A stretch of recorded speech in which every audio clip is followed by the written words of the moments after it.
Hello, everybody. Welcome to LEMUSIC class, a music creation class. I am joined with my friend Trey. How are you, Trey? I'm wonderful. I'm really glad to be here. Really excited. So good to see you. Thank you for coming. The first ever LEMUSIC student. Awesome. Trey and I have made music before. Usually I'm the one producing it, and Trey is the one rapping, coming up with ideas. And today we're opening it up as something that can be publicized to help people to maybe potentially learn something, and also to be able to teach people. This is the beginning. It has the potential of being a more of we're a class with more people in it, but starting it off, it's kind of like a one-on-one between friends. So, yes.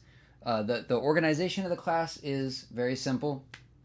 The first half, I'm going to spend some time addressing what you want to learn, and then I'm going to walk through it in ways that are, that anybody starting from any point could get to that point where they understand it. Then, on the second portion of the class, I'm going to open up to questions, which will be your questions. Any questions you have, I'll do my best, and it'll be more dedicated to specifically for you, so that not necessarily, unless I feel like it makes sense to talk to everyone, just having something more personalized. Cool. Welcome, Trey. Thank you. How are you? I'm doing great. I'm doing wonderful. We've already been spending the whole day together. We did we went on lemon trip and went up to Yucca Valley. We went to Joshua Tree, and we did a mindfulness meditation, and then we came up with a list of, well, I don't have my phone, it's over there, I'm recording, but a list of ways that we can help protect the earth. One of those ways that without money. Do you remember any of them? I remember some. My favorite one that you said was, it starts in your own backyard. So keeping your own house clean and really taking care of the plants and wildlife that is indeed in my own backyard, my own neighborhood. And listening to them as well. Letting them speak to you and tell you what they need, and the animals as well. And I guess I also, let's see, what else did we think of? There was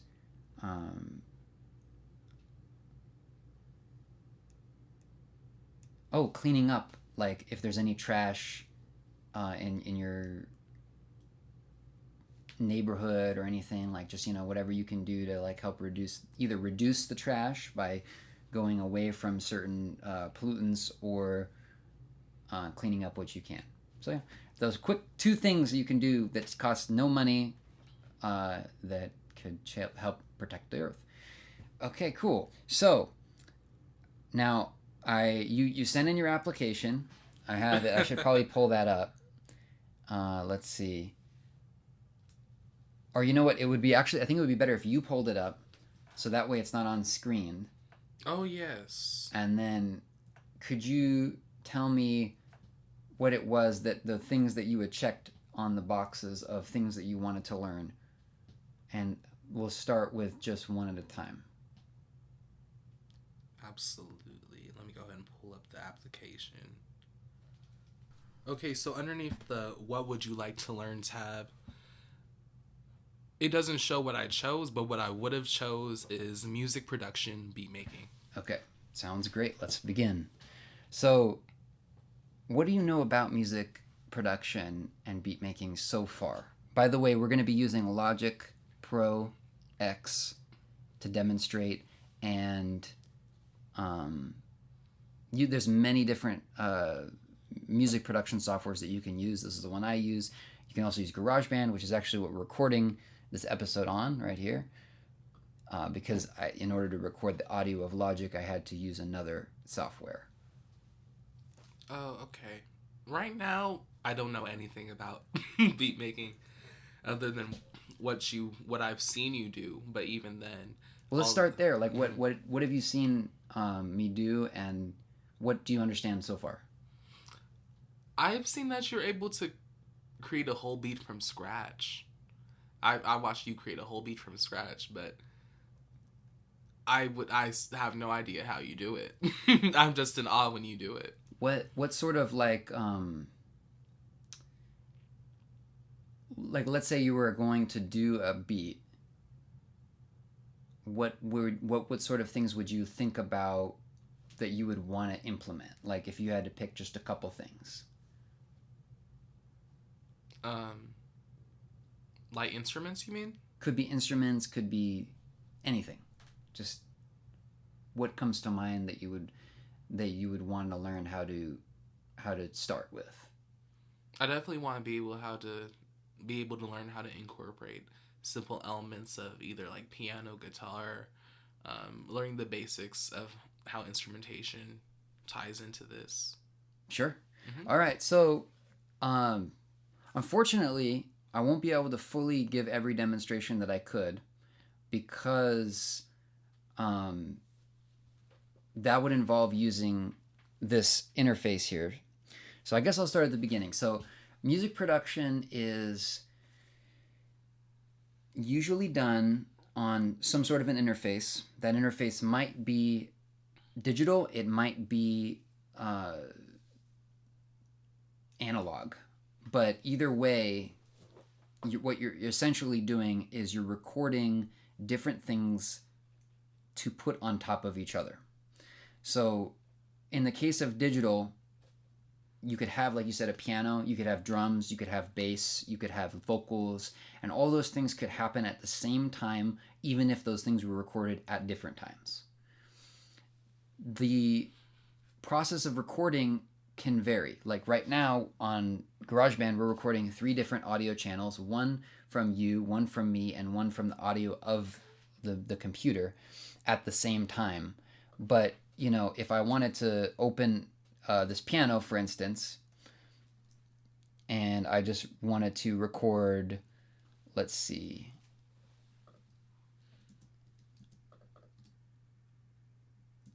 I'm not getting the audio from that. Let me just make sure.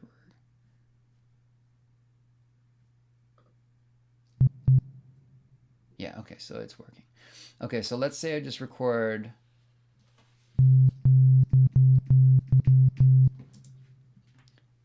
What I just did is I did a MIDI track. MIDI is like the information that stores at what time and at what velocity the melody is recorded. So each of those things. Time is left to right. Velocity is how loud, how intense. If someone's playing really hard on a piano versus really soft, that's velocity. So a low velocity would sound like this, and a high velocity would sound like this. So, and then, so time, velocity, and melody. I'll explain melody. So melody is a string of notes that become something. So for instance, that would be a melody. Chords are when 3 or more notes are played at the same time.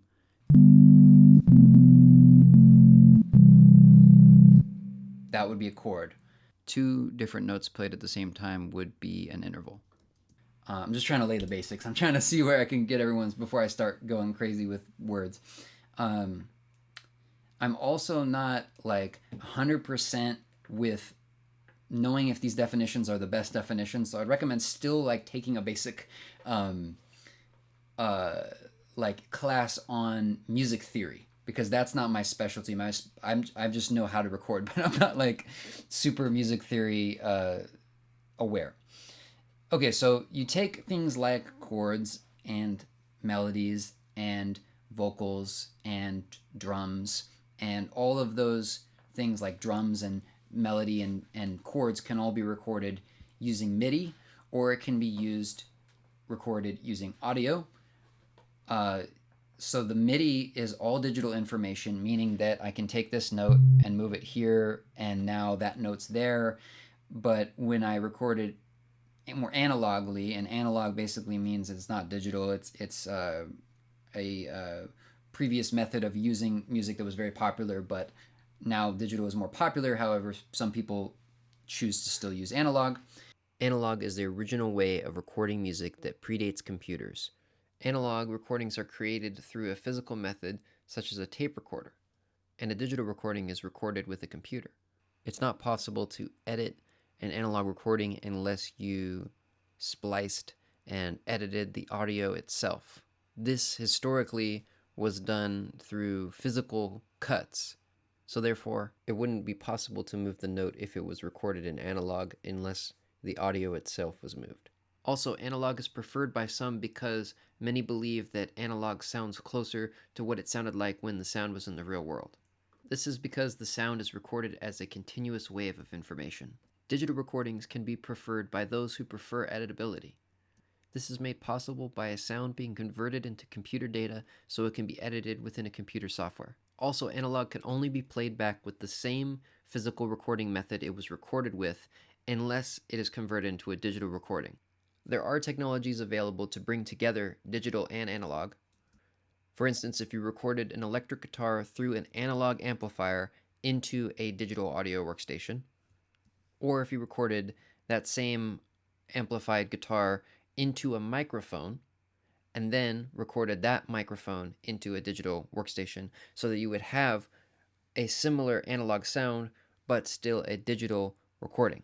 So whether you do that or whether you record anything using a microphone, because all microphones are analog, the analog signals would still need to be converted to digital. And in order to do that, you would use one of these interfaces right here. An interface is a way to plug in instruments and or mics. In this case, we have this mic and that mic, plugging it into the interface so that we can record the audio from the mics into the computer.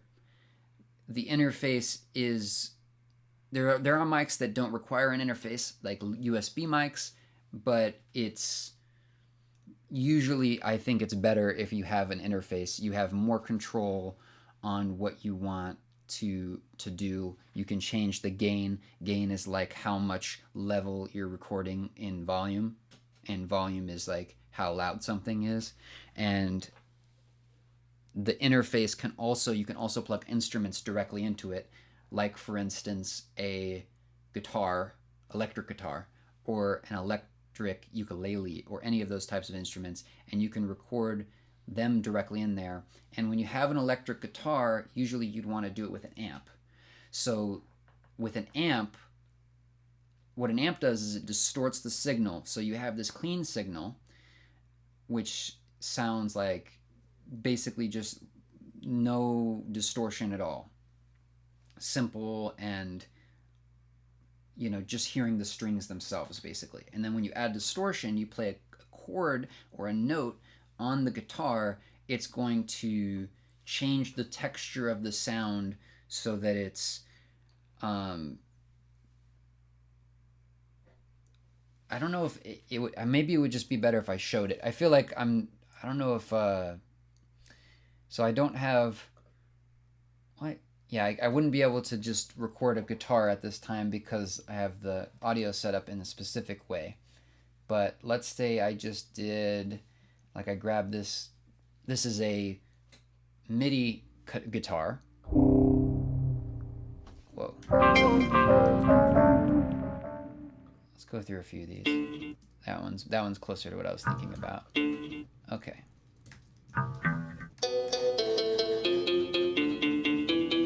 So let's just say I did that.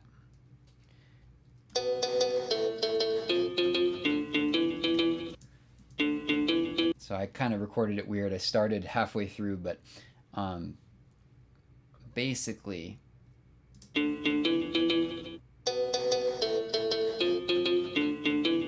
I don't know if that's raw, if that's what a raw sound would sound exactly like, but that's pretty close. And then distortion is like this.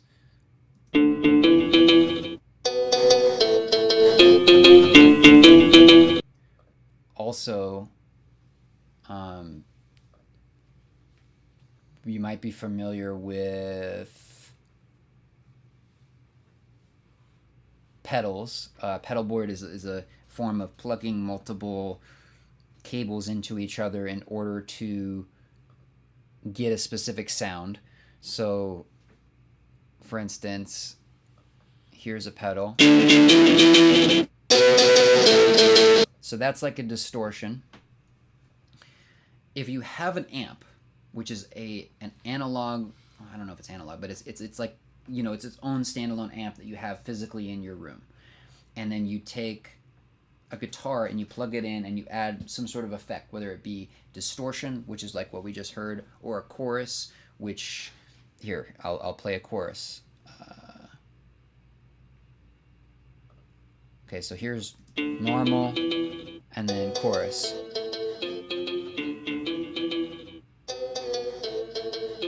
Just a little bit of a different thing. Or let's just go through all kind of the basic things real quick. Or a reverb.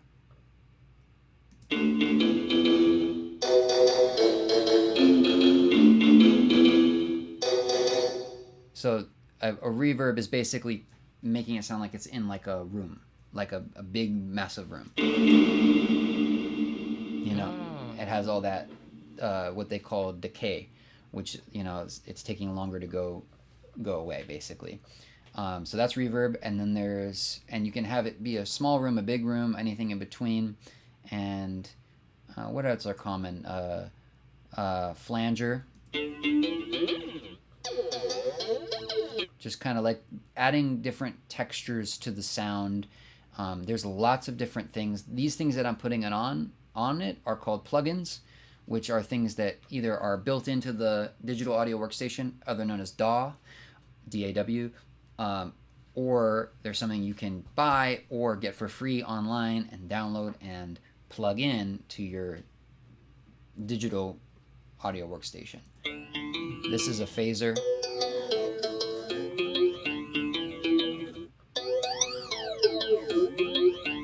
So those are kind of common things that you would put on a guitar. And then when you have the guitar channel, when you have the amplifier and you have these effects all going on the amplifier itself, like let's say you're doing a live show, that's kind of what you would probably end up doing, is playing through the amp. You can take the output of that as like what's called a 1/4 inch cable. A 1/4 inch cable, I don't have one right here, but it is, do I have another example? Let's see. I know I have one over here. Okay, so here's like the most common cables that you might know about. So this one is called an aux cable or auxiliary cable, and it's 3.5 millimeter. It looks like this. This is an XLR cable, the cable that we're using right now to record audio. XLR cables are excellent. They're used for vocals most of the time. This is I believe they would call it a male XLR cable, and then there's male and female. The male goes in, the female receives the signal. So this one is a male. It's going in here, and then this one, it goes in as well, but it's receiving, it's like going around it rather than going inside of it. It's like a different way of looking at it. So that's an XLR cable, and that's great for audio. And then this is a 1/4 inch, which is usually used for instrument cables like guitars and ukuleles, and it's bigger in comparison to the 3.5 millimeter, and it is what you would use when you're plugging into a guitar amp, and also how you might channel that guitar signal into the interface from the amp if you were going to record the amp itself analogically. I'll explain that in just a minute. I'm going to put these back. And in the case of recording electric instruments, you can also plug the 1/4 inch cable directly from the instrument into the interface and record that way and add effects on it. Okay, so Um, there's so many different ways to do this. There is no like there are correct ways to do it so that it sounds good, but also to always be creative. And the so like let's say you have your amp, you're plugged into the guitar amp, it have the effects on it, it's coming out, it's going into the audio interface. Whatever you do in the effects, those effects are hard coded into that sound now. They're no longer changeable. It's just audio that you're getting in here. Whereas if you plug the guitar directly into the interface and then you add some of those plugins like I did, that means that when you record the guitar and later if you change your mind that you don't want that effect, you can just change the effect.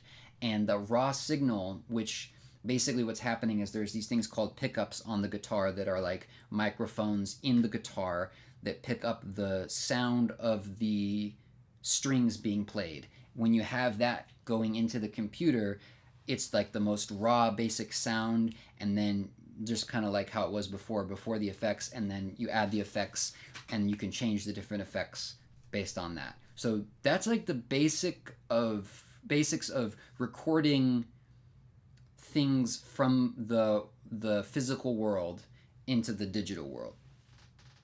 Do you have any questions on that so far?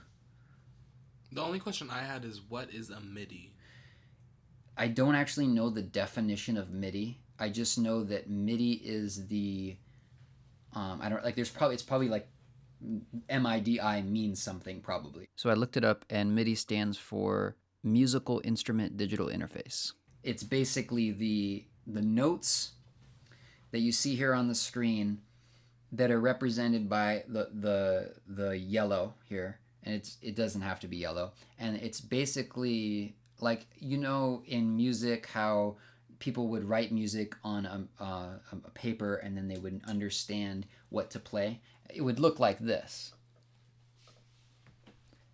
That's like a music score. Yes. So basically that is telling you what note it is and how long to rest between the notes and all that stuff.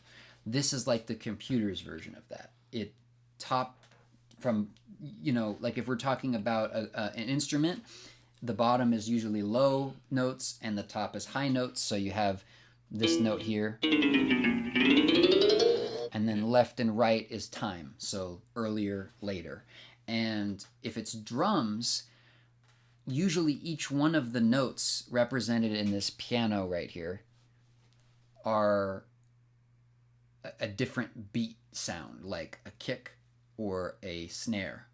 And for those that don't know what those things are, let's see.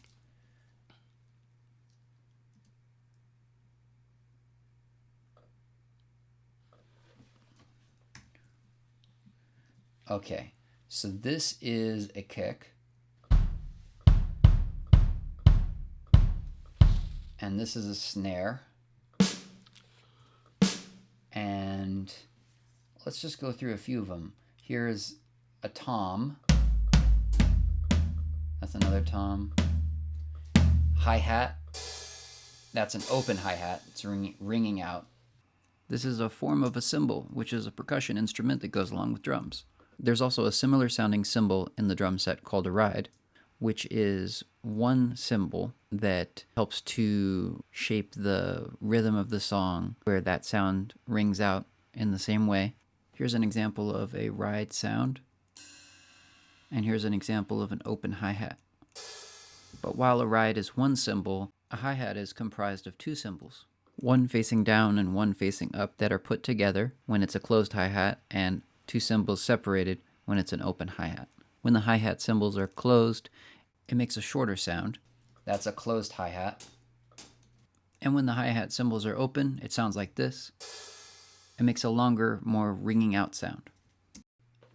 There's lots of different sounds. I mean, there's unlimited sounds. There's cowbell, there's tambourine, you know, and when you have these digital sounds, they're all kind of included within the digital audio workstation. You can go through and there's pretty much everything in there. I mean, you can call up like, you know, various different sounds from all over the world, instruments from all over the world that sound awesome and in seconds, which is great because if you don't have a physical instrument, that's your way to do it. So MIDI simply is transcribing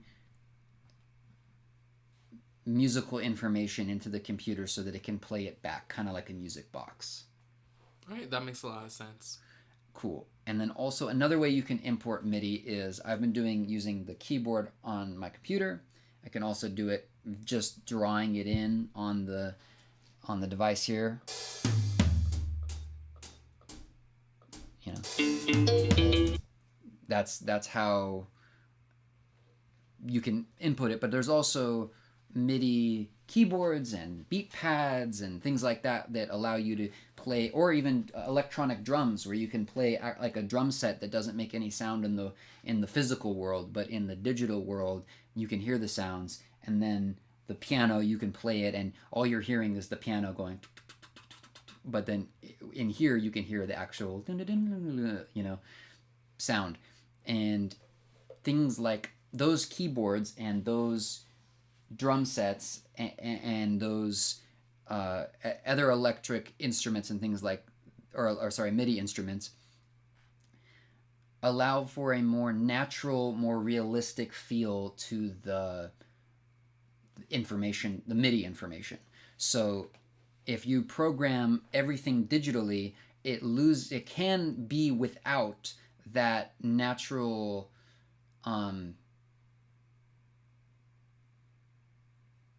rhythmic feel of it being in the physical world. So like if you have drums and you program the drums and you only program on the lines, specifically the lines, like if I just did, and then maybe a hi-hat here,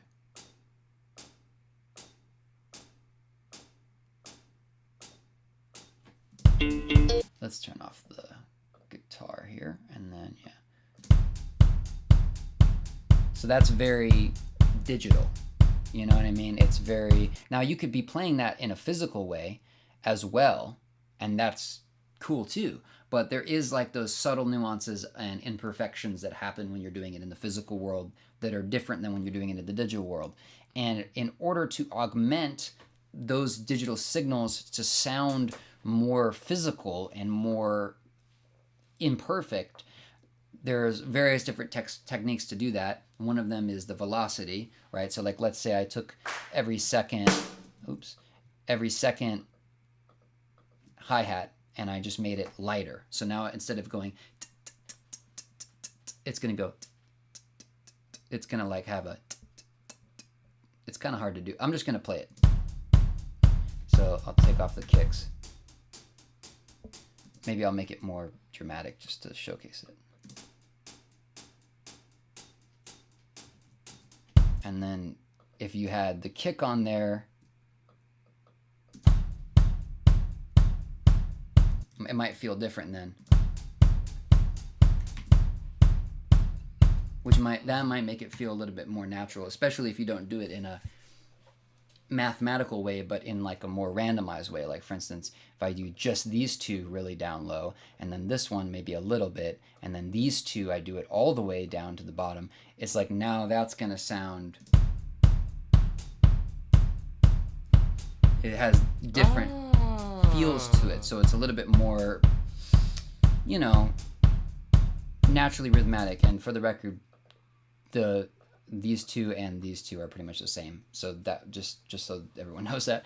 And there's also this thing called swing, which is a method used in drumming and also in any type of melodic thing. And the swing, basically, I don't know the best way to define it, but I'm just gonna play it and then I think it'll make a lot of sense.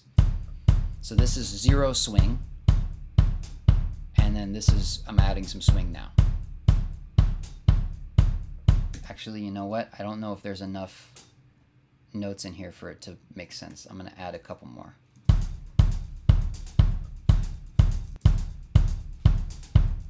Let's see here. So that's... Okay, that's perfect. So this is zero swing. Just kind of hitting it exactly to the grid. And then when you add the swing, it adds a little bit of a groove to it. You know, like, and then you can do it a little bit or a lot, and it overall changes the feeling of the beat from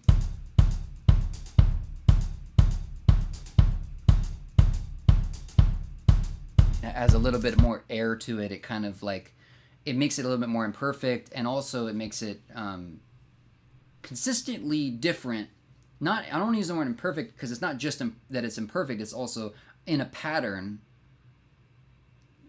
and it's for a reason, and that reason is to help it groove. So those are like ways that you can use MIDI information to make.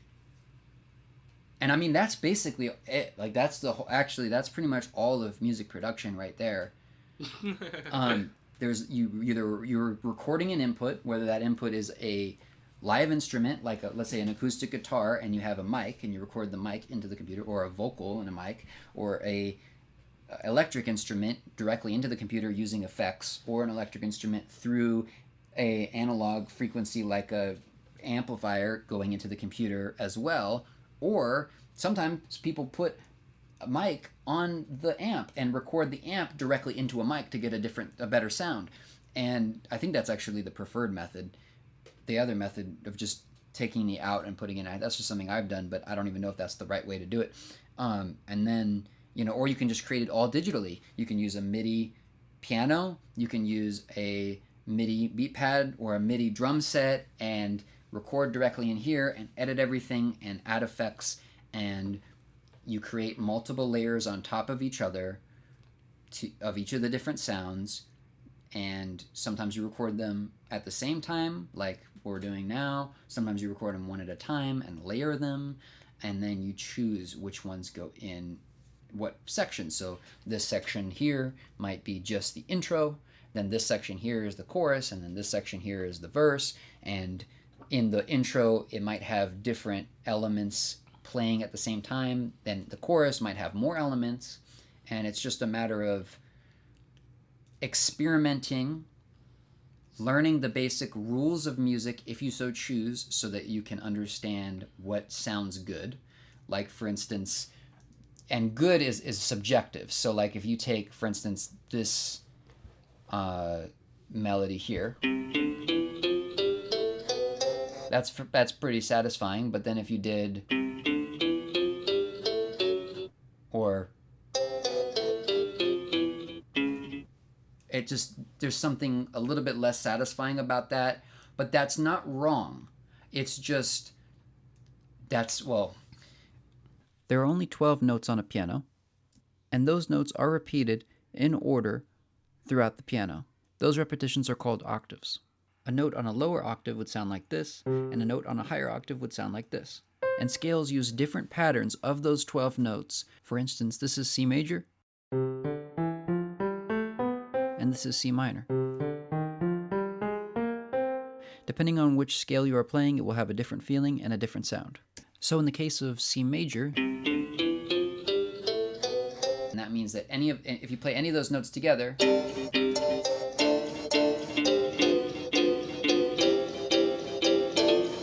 it's going to sound pleasing. While typically music stays within one scale, moving from one scale to another or using notes that are not in a scale are both common decisions used within music, and I would recommend experimenting to see what sounds right for you. And potentially also learning more about the musical theory elements of music and how they play into the music listening experience. There's no good and bad. It's less about that. It's more about, like, you learn the rules so that you can understand how to best use the literature, kind of like learning the words in English language to learn how to speak. But that doesn't mean you have to use all of them, and it doesn't mean you have to do it. You could do poetry and totally flip the words around and do whatever you want. So, like, for instance,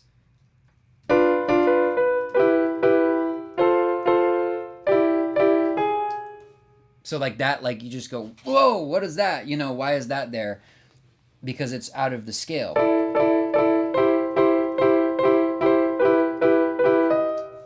It just sounds like, but then there's times for that. Like if you go,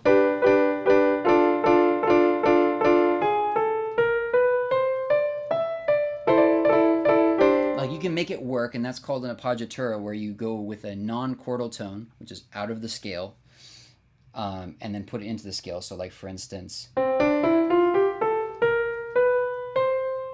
that was out of the scale but came back. And then, yeah, so basically you can use these rules and break the rules and have fun with it and learn those things and then make compositions and stack them on top of each other. That's pretty much it. I mean, we'll see what people think about this. I mean, it's definitely not a college class, but what do you think? Does it make sense to you? Is there anything you're wondering about? Yes, it makes sense to me. Someone's currently lending me their keyboard right now, so I'm currently kind of learning the basics of, chords and things like that. So seeing what you're doing right now, it does make sense to me. It's just a lot to process, but it is making sense. Cool. Well, I'm glad I'm recording this so that everyone can re-listen to it. I know I'm going really fast. I'm just trying to get through all the information. How far have we been going? Oh, we're almost at an hour. Okay, cool. So let's just move on. I think that's enough. What do you think? Yeah, I mean, the only other thing that I think I would say is, like, it might be helpful to play around with looping things. And so, like, for instance, I'll give a quick example of that. Like, you start with, let's start with the guitar. And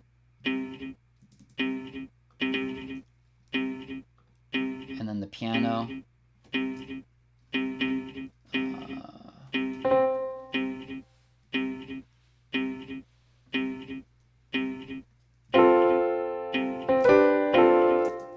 Bit of a fast loop. Let's move it to like 2. So here what I'm doing here is I'm looping, and then let's go here.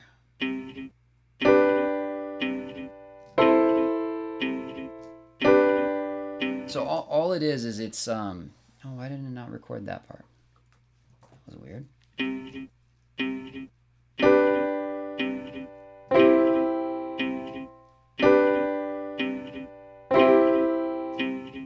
I think it worked now. So basically all it is this like yellow bar up here is just saying this is the section that we're going to loop. And then I'm recording over it, and then I can record the beat. Let's see. There's the hi-hat, there's the snare, there's the kick. So maybe I'll start with just the hi-hat. Let's see, what am I imagining?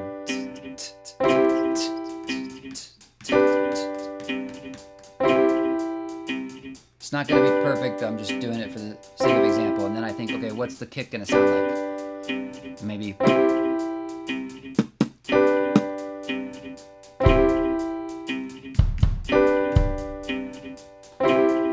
And then snare.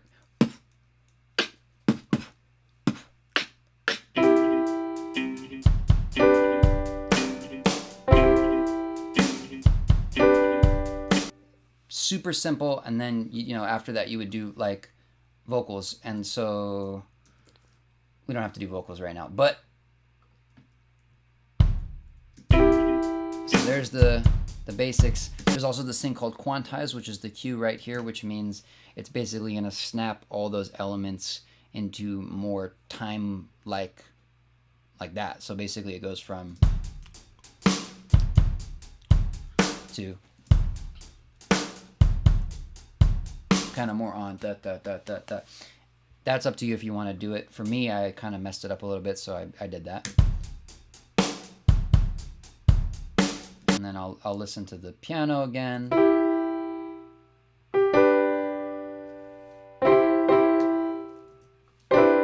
Just edit it. So now it's more on beat.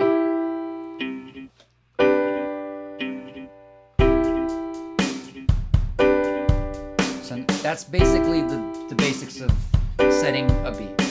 You're going to experiment with just quickly putting down things, or maybe trying things out and bringing instruments in and just laying down all these different tracks. And then you might say, oh, you know what?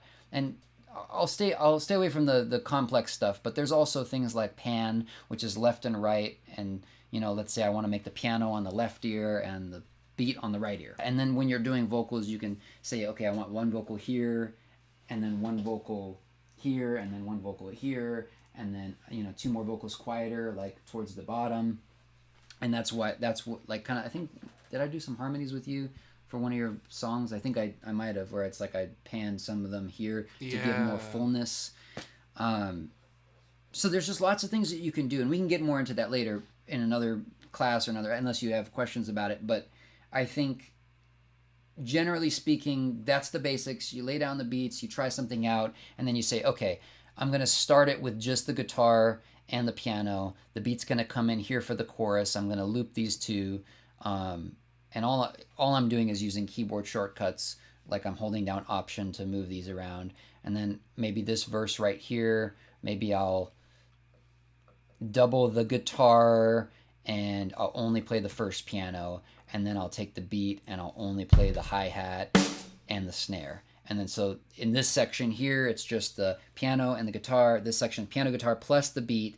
Then this section, guitar doubles, piano only shows the first chord, and then the beat is only the hi-hat and the snare.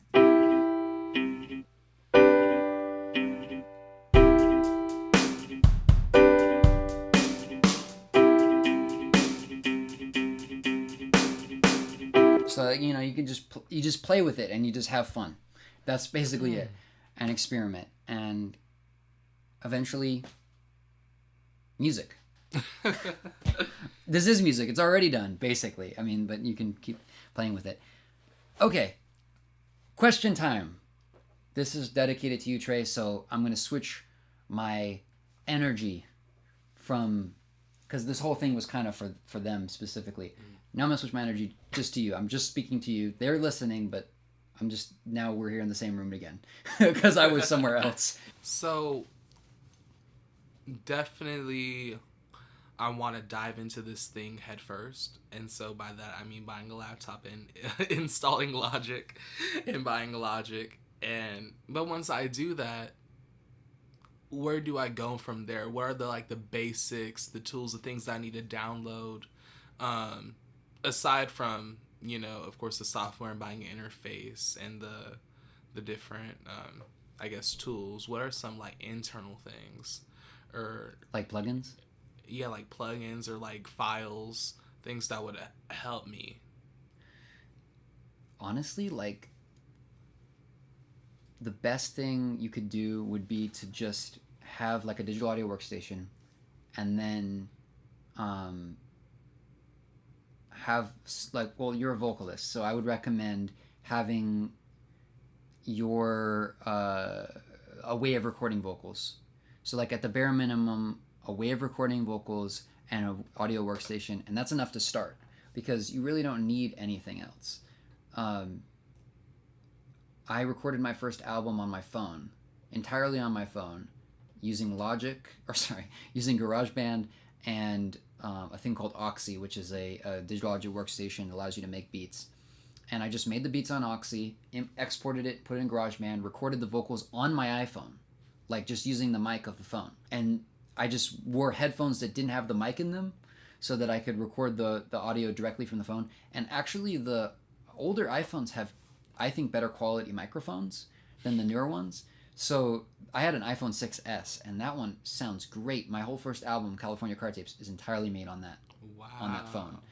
And it's, so in other words, what I'm trying to say is, you don't need anything. You can make, and I mean, if you don't want to, you're going to get a computer, obviously, but if you didn't even want to get a computer, you use your phone. If you don't even have a phone, you could just buy a tape recorder and do a pause tape and record. I don't even know if you can record on top of it. I think I'm not too savvy on the analog stuff, but you could even just only perform live, and that's a way of making music. In other words, you don't need anything. This is kind of a message to everyone, but you don't need anything to make music. However, if you're interested in making music, I have compiled a list of all the different things that you could get, and I put that on.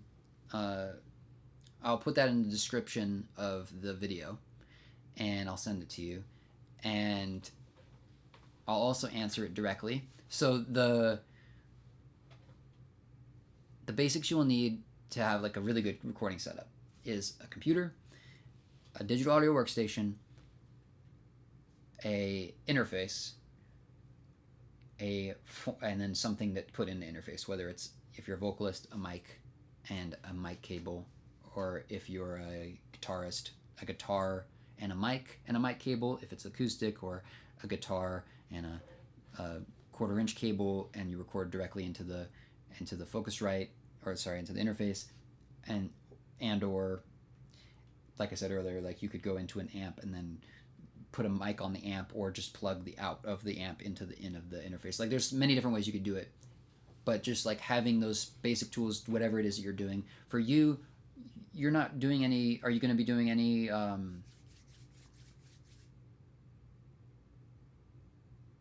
you going to be doing any instruments, or just like vocals and the beat? Just vocals and the beat. Yeah, for now I don't plan on plugging in any instruments or anything like that. So then you would just need a computer, an interface, a mic, a cable, and a digital audio workstation, such as Logic, GarageBand. GarageBand's free. It's great to start if you just want to like see what it feels like, because they're kind of very similar. And Logic's just more adept with doing more complicated things when you get to that point. So you could start with GarageBand for free. Those built-in DAWs, the digital audio workstations, are they often like enough, do you think, to build a good beat on, or would you like download external files in support of that to add in? Actually, so if you're in Logic, the built-in instruments and stuff is like, they're extremely good. Like most of what I use is that. And then, but you can also buy and or download for free things called VSTs, or virtual, I think it stands for virtual instrument, but I'm not too sure. So I looked it up, and it stands for Virtual Studio Technology. And you can also download effects plugins, but they're all basically called plugins. And you can get these from all sorts of different, providers, but you don't need them. Like they're just there to supplement and add different textures and add different things, and some things you cannot accomplish with the basic they call it stock plugins. That's what comes with it. Some things you can't accomplish with the stock plugins that you can accomplish with other plugins. But just to get started, I wouldn't worry about spending a lot of money on plugins. I mean, we often kind of enjoy getting excited over all the plugins, I mean, because they're fun, but it's like you don't really need it. And I would just recommend learning the basics and getting started with that. And if you get Logic, it's pretty affordable. Like I think it's $200 to $300, and one time. If you don't want to spend that, just get GarageBand, and you can get free sample packs all over the internet. I don't know about now. Music licensing is another thing. You have to like clear samples if you're gonna have it like published by. I don't know the laws of everything, so I would just recommend looking into that. But like, let's just say, for the sake of just making music for fun, and you really don't need sample packs. Like you can use all the stock samples and they sound good, and those are cleared for publishing already, so you don't have to worry about any of that. And yeah, just basically have fun. Like it's like don't worry too much about the everything. You can spend a lot of money on these plugins. That's why I'm saying it, because it's like you shouldn't need to spend more than $500 to $1,000 to have your entire setup, including the mic, the interface, the computer, and the cable, and the audio workstation. $1,000 is a good number if you want good quality. $2,000 if you want like a really nice mic, or a really but you can get like, and I can put together a list of like basics. I think I actually already have basics in the document. But yeah, anyway, does that answer the question? It does. Yeah. Cool. Did you have any more that you wanted to know? What are some things that you wish you knew before you started beat making? It's a great question.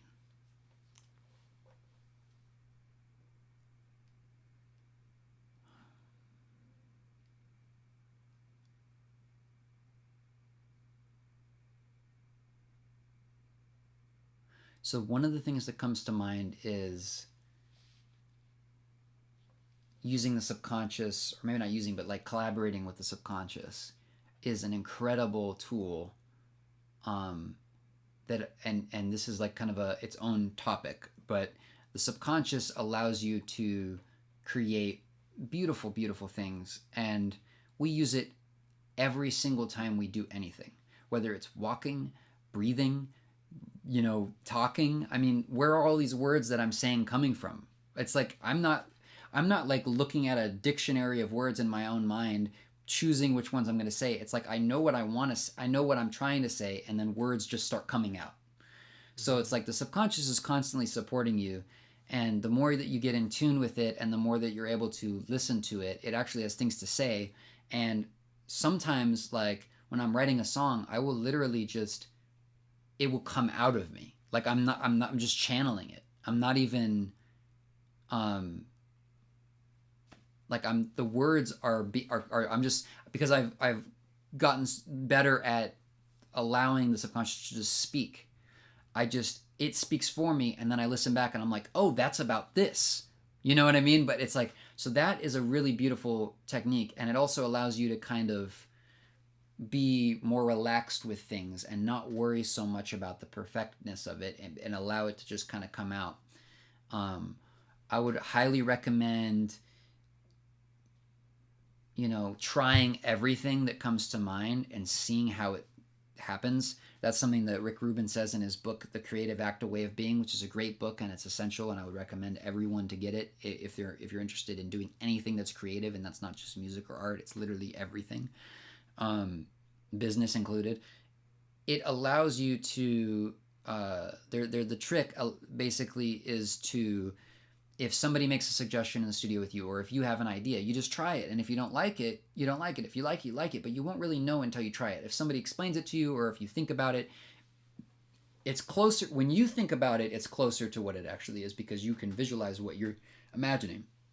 But when somebody else thinks about it and then tells you, it doesn't really like you're not getting what they're thinking. You're hearing the words, and then you're interpreting it in your own imagination. And so just trying everything, and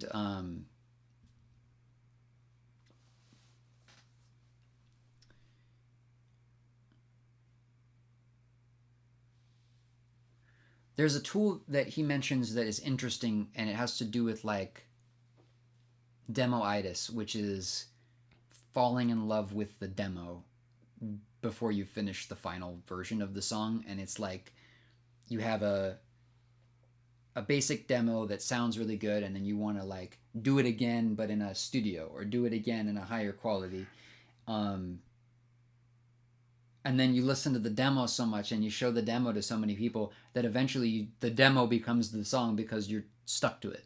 And so the way to get around that is to not listen to the music unless you're working on it. So like, it's one thing if you're in the car as a passenger, obviously, or in the train or something like that, and you're listening to the song, writing down ideas and writing lyrics and stuff, like if you're a lyricist, so you're going to be writing lyrics a lot, that's different. But like if you're just putting it on to show somebody, or just listening to it passively, it can make it so that you get too stuck with the old version, which is not a bad thing. And this is like, in his book, he also talks about how every rule, the opposite is true. So like, you could say that is a good thing to do. It's not a bad thing or a good thing. It's just to be aware of the fact that if you listen to it, you might like that version more, and you might not see the most potential of the song. And, he also says that if you could actually go and do the whole song and spend 10 weeks on the song, and then like the demo, and the demo is the best version, and that's the one, but it's like, you want to go see it through, and you don't want to get too stuck with it. And there's no necessary reason, there's not necessarily, I don't know what I'm trying to say here, you don't have to follow rules. You can just, this is just a suggestion, And but since you asked me what I wanted to know, knowing this now, I know that if I really want to keep that energy that that was in the original session, and most of the time most musicians will probably tell you this, that the original session is where all the ideas come out, and then the rest of it is kind of just like tweaking the ideas, and sometimes more ideas will come and you'll get more inspired, but usually it's like the most of it comes out in the first session. But that's not a rule there, that's just a observation. Having the ability to see it through, and while keeping the energy of the excitement of it, is easier if you don't listen to it unless you're ready to work on it. But that is just my experience, and it might vary from person to person. So that's just the option if that's something you're interested in. But at the same time, bringing other people in to hear it and getting their opinions, I mean, that's extremely useful. So, yeah. I like that. I like that a lot. What is your favorite thing working about this software? Like a feature? Yeah. Well, I love Apple products because they're simple and minimal. And I'm a minimalist, so I love things that work without anything that is unneeded or additional. And I find Logic to be like a minimalist's production software because it's just exactly, it's straightforward, it's easy to understand. That's not to say that any of the other ones are bad. It's just that this is the one that I've chosen that I like, and it works very well for me. And I say, like, for me, the best thing about it is how quickly I can get an idea down. Like, and I think a lot of it has to do with practice too, but it's just like very intuitive, so I can just, quickly get the idea down within seconds. And that's, like I said, with the subconscious and with the relationship to inspiration, those seconds can be very important. If you don't get the idea down within those seconds, the idea might fade. And that's just the nature of inspiration. So that would be my favorite thing. These questions aren't coming to me fast enough. That's fine. No, did you have any more? Or? Yeah, well, one thing that I did want to ask you is that, a person could look at this and just think like, wow, that's a lot. I mean, someone who actually does want to do this like me and think, wow, that could be very overwhelming. What are some tips you could give to kind of, I guess, help with that? Like, it's overwhelming, but it's still feasible. Just like minimalism, it depends on who you are, and it depends on your perspective, and it depends on what you prefer. So the definition of minimalism, in my opinion, is like the least amount of things that you need or want, and it's right for you. But it's not just because what's right for someone doesn't mean it's what's right for someone else. So, like you said, I agree. Like this level of information that I've just explained can be very complicated, and you could sit with each of the things that I've said and explain them in more detail. And I would highly encourage watching tutorials on YouTube for everyone listening and you to dive in more to the things I've said. This is meant more as just like an inspiration, just like kind of get people interested and see what happens. And also, down the line, I think like it'll be more question based, because I think that, I'm not necessarily an expert in anything. I've been doing it a long time, so I can answer questions that help. And that's really what I want to do. So if you're feeling overwhelmed, don't worry about it. It's fine. It's like you could start with just something with one track and you play guitar and then you sing over it, or just the guitar, and that's fine. Or you can go, like Jacob Collier and do 100 or 1,000 tracks playing on top of each other and all these sounds, and that's great too. It's just, it all depends on what you really want to know and what you really want to do. and you don't need to know everything in order to begin. Okay, that's really helpful. Another question that just came to mind is that I really want to, when I am proficient at music making, I don't want to just make hip hop music. I want to make synth pop and all these different things that I find musically pleasing to my ears. I remember when I started writing as a child, I was ambidextrous, and my kindergarten teacher made me choose which hand I wanted to write on. Really? She made me choose which hand, yeah. Wow. And so I just chose my left because, you know, if I knew that most of the world writes with their right hand, I would have chose my right hand. But going into music making, what are some ways I could, I guess, prevent myself from falling and being trapped into making one genre only? And how can I stay open to being able to make different genres without being trapped? That's a great question. I don't think that we're trapped. I mean, I think that in the case of what you just said, it makes sense because you had to make the decision because that's what she wanted you to do. And then once you did, you might have lost the ability to do it over time. So if the question is how do you not lose the ability over time, it would just be keep it fresh, always switch it up. But at the same time, I think that with music, you can really learn another genre whenever. And there's no, like, you don't need to know it.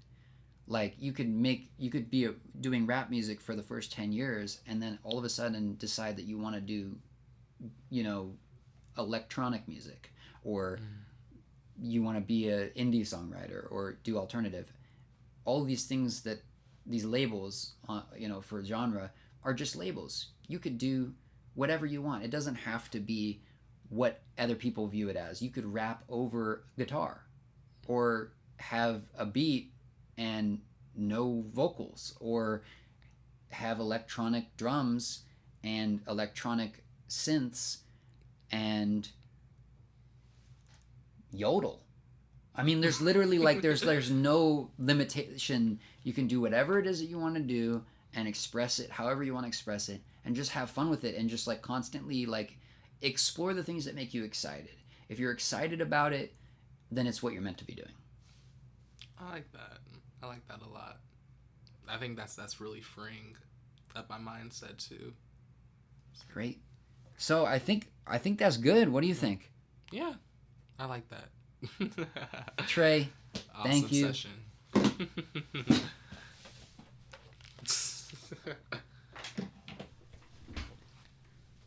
Thank you.